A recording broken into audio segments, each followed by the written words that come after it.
The Master Maid, a Norwegian fairy tale, Part 2. So he set out on his way and did exactly what the Master Maid had told him. He went to the rocky wall and took the club and knocked on it. Then came one so full of sparks that they flew both out of his eyes and his nose. "What do you want?" said he. "I was to come here for the giant and demand the tax for him," said the king's son. "How much are you to have then?" said the other. "I ask for no more than I am able to carry with me," said the prince. "It is well for you that you have not asked for a horse load," said he who had come out of the rock. "But now come in with me." This the prince did, and what a quantity of gold and silver he saw! It was lying inside the mountain like heaps of stones in a waste place, and he got a load that was as large as he was able to carry, and with that he went on his way. So in the evening, when the giant came home with the goats, the prince went into the chamber and hummed and sang again as he had done on the other 2 evenings. "Have you been for the tax?" said the giant. "Yes, that I have, master," said the prince. "Where have you put it then?" said the giant again. "The bag of gold is standing there on the bench," said the prince. "I will see about that," said the giant, and went away to the bench, but the bag was standing there, and it was so full that gold and silver dropped out when the giant untied the string.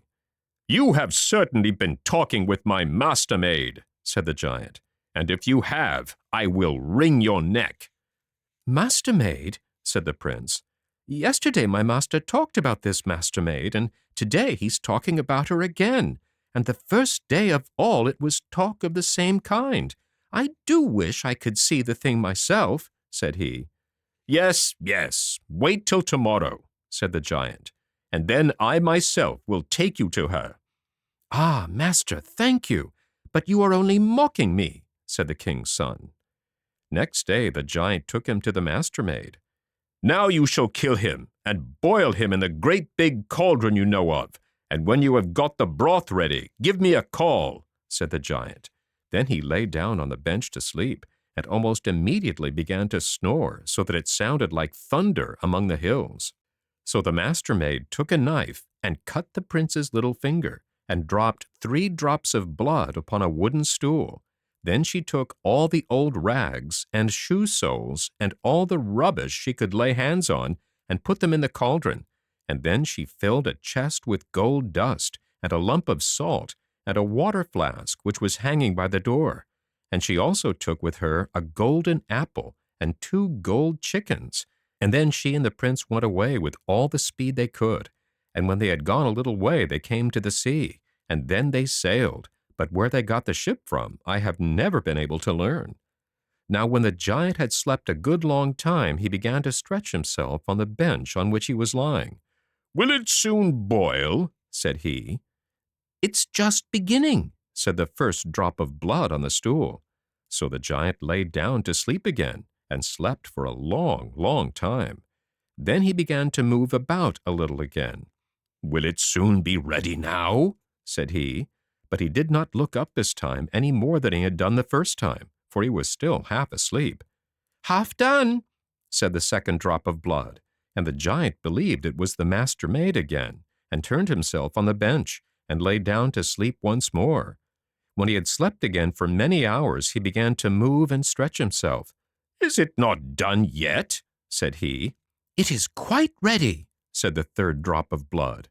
Then the giant began to sit up and rub his eyes, but he could not see who it was who had spoken to him. So he asked for the master maid and called her, but there was no one to give him an answer.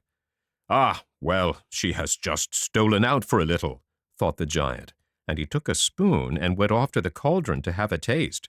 But there was nothing in it but shoe soles and rags, and such trumpery as that, and all was boiled up together, so that he could not tell whether it was porridge or milk pottage.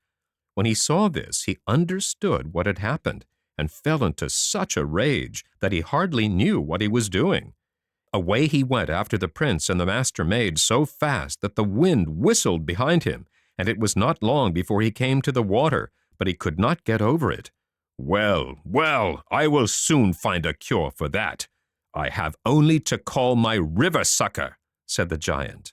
And he did call him. So his river sucker came and lay down and drank 1, 2, 3 draughts, and with that the water in the sea fell so low that the giant saw the Master Maid and the prince out on the sea in their ship. "Now you must throw out the lump of salt," said the Master Maid, and the prince did so, and it grew up into such a great high mountain right across the sea that the giant could not come over it, and the river sucker could not drink any more water. "Well, well, I will soon find a cure for that," said the giant. So he called to his hill borer to come and bore through the mountain so that the river sucker might be able to drink up the water again. But just as the hole was made and the river sucker was beginning to drink, the Master Maid told the prince to throw 1 or 2 drops out of the flask, and when he did this, the sea instantly became full of water again. And before the river sucker could take 1 drink, they reached the land and were in safety. So they determined to go home to the prince's father, but the prince would on no account permit the Master Maid to walk there, for he thought that it was unbecoming either for her or for him to go on foot. "Wait here the least little bit of time, while I go home for the 7 horses which stand in my father's stable," said he. "It is not far off, and I shall not be long away, but I will not let my betrothed bride go on foot to the palace." "Oh, no, do not go, for if you go home to the king's palace, you will forget me. I foresee that." "How could I forget you? We have suffered so much evil together and love each other so much," said the prince, and he insisted on going home for the coach with the 7 horses, and she was to wait for him there by the seashore. So at last the Master Maid had to yield, for he was so absolutely determined to do it.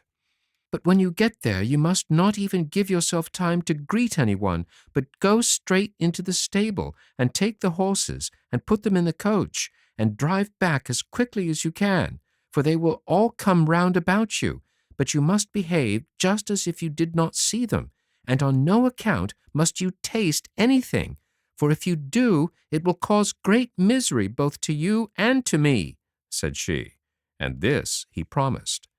But when he got home to the king's palace, one of his brothers was just going to be married, and the bride and all her kith and kin had come to the palace.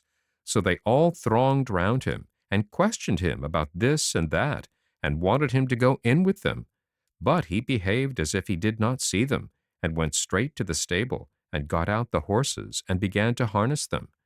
When they saw that they could not by any means prevail on him to go in with them, they came out to him with meat and drink and the best of everything that they had prepared for the wedding.